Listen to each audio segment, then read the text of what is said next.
Ako spoločenské hry rozvíjajú deti? Dá sa na to pozrieť v dvoch oblastiach. Jedna je taká všeobecná, ako hra ako taká rozvíja deti, a druhá, ako konkrétne hry rozvíjajú, akými konkrétnymi spôsobmi.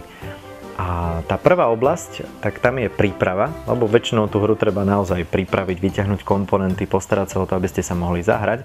A často po hre upratovanie, ktoré je veľmi výhodné naučiť deti, pretože sa im to zíde vo všelijakých rôznych oblastiach.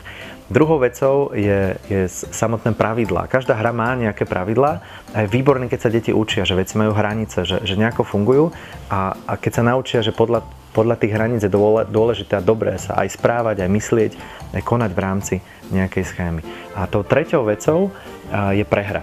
Aj keď im všetci zo srdca prajeme našim deťom, aby vyhrávali, aby sa im v živote darilo, tak nevyhnutne nastanú momenty, keď sa to tak nestane. Keď budú čeliť niečomu náročnému a z prehre samotnej.